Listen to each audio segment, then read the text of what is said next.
Hi everyone. So today's tutorial is I'm going to look at placing these large glitters, like how I work with these larger ones where I want a very specific placement. I'm not just like laying it on there. It's chonky glitter. So I made this fall version and I have these different colors, including this green. So I decided I really need a summer version of this. I was experimenting with these metal plates that you use to transfer gel polish, and I just didn't like the looks of it. I think I need to do a lot of practice, maybe on a piece of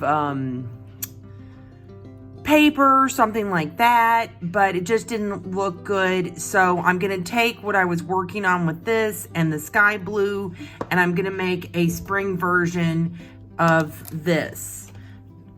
Now, what I'm gonna do, and I'm gonna put it on high speed, is basically I'm gonna paint over this and I'm gonna paint green on the base, and then I'm gonna carefully start painting the tree.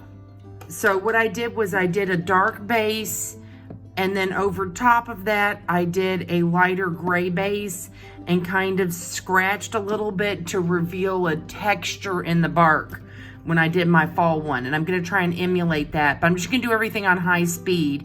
I can do a separate tutorial on painting, but I think I wanna get in some nicer brushes because I've just been using the traditional brushes for that. So this one, we're gonna look at the glitter specifically. So we're gonna go to time lapse.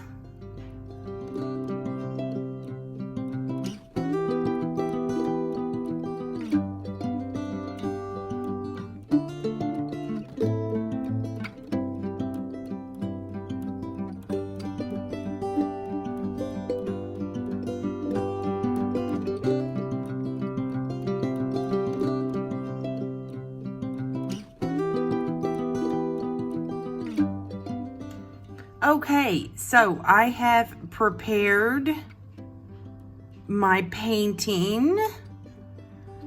Oh no, wait, I'm missing one layer of gray. Quickly, let me do this. Okay, now our scene is set. So, whatever you're putting and using as the base for the glitter is ready. In this case, I did a painting, but I've also just done like, you know, big chonky Halloween glitter and placed that kind of thing. So it can be anything. Now, this is a tool that I got for free. I didn't purchase this. They sent it to me, but it has these little balls. I know they use it for nail art. And then this is just a chunk of beeswax I had sitting around because I just always have beeswax sitting around, I guess. Anyway, what we're going to do is we're going to put down some UV resin, and I'm going to put it where I want to put the glitter. Okay, I'm only going to do about half at a time. This is actually going to be pretty thick. I haven't been using this for some of the thinner painting because it isn't as important, but it is nice to have that bend in it. Okay. All right, so let's put down our UV gel.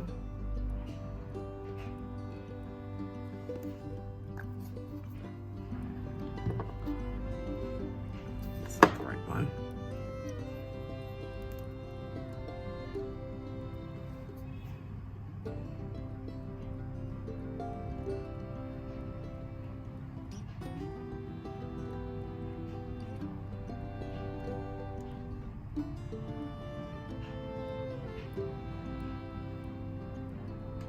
Okay, so we've got a nice application of our UV gel.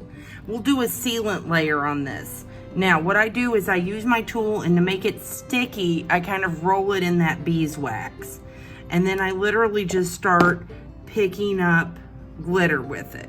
So this allows me to like rotate this to turn and place the stem of the leaf where I want. And for this one, because I'm doing a summer look, I am not doing any of these other glitters, just the green glitter leaves. I have been contemplating how I could do a winter version with the gray ones. And winter's coming up, so that might be next, but I haven't made any decisions. So,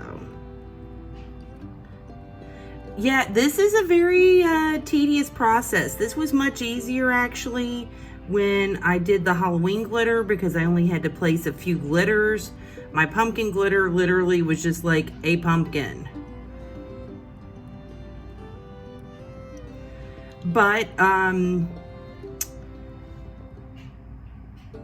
love the effect that it gives. So for this outer part here, I'm going to start on the end and kind of work my way up. So it will give me this layers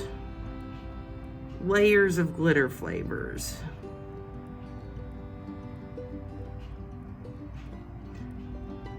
Yeah, when I saw that they had this specific ginkgo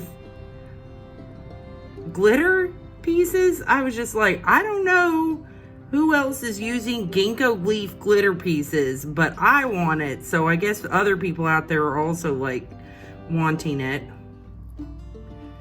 I know it's like a lot of the painting gets covered up, but just in case some of it peeks through, or if I need some like guidance of what direction I want to put them, it's just nice. You don't have to worry then later, oh, it's just, I didn't do it right. It doesn't look good.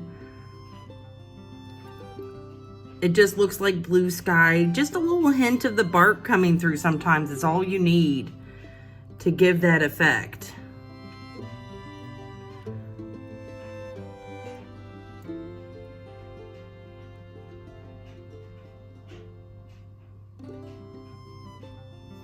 So what we're going to do is we're going to finish putting our glitter on this one, and then I'm going to put it under the UV for curing a few times because I just don't know about this glitter and how well the UV light goes through, so I usually cure it a few times.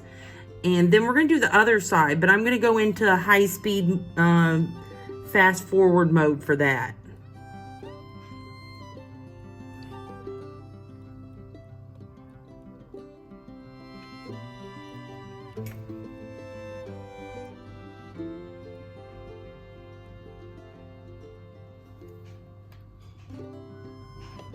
Ginkgos are actually extremely interesting because they're very, very old species, and everything else that was related to ginkgo has died off. So they're really the only plants currently around that have that very unique venation pattern.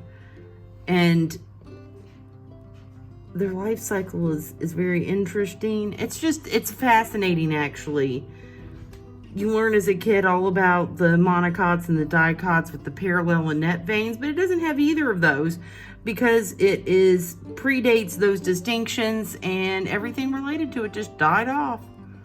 So it's a survivor. Okay. We're going to put that under to cure. And I'll put you guys on high speed, and I'll see you shortly with some finished leaf tree. And then we'll talk about the next step.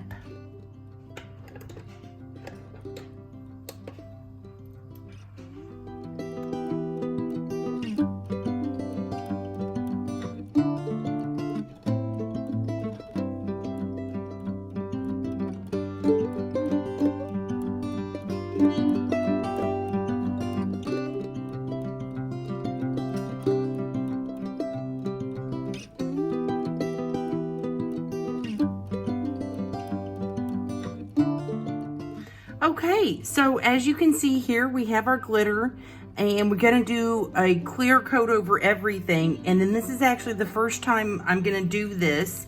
This is a separate video you can watch about my foils. I got these foils that I actually didn't intend to buy. They sent me the wrong ones, and then they sent me the correct ones, but I had them. And then I thought, well, maybe I could use them. So I have delicately cut out some greenery and like this butterfly, and I'm gonna try and place those in my scene on the grass and things. So I'm gonna go back to time lapse. I just wanted to tell everybody that, you know, we're doing a full coat of gel at the top, And then I'm going to be doing this transfer and all of that. So this is going to be a pretty thick one because we're doing a lot of layers.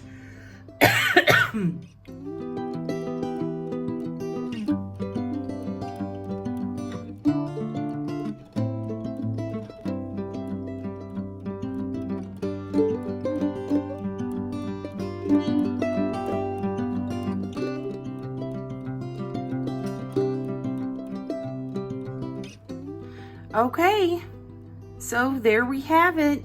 I don't like the lumping here. I probably would have tried to be a little less generous with the gel, but overall, a beautiful summer ginkgo tree topper. And I do like how this gave some texture to the greenery down here. Even though it's very faint, you can't see it that much. I still like it that it has a little more depth. So overall, success.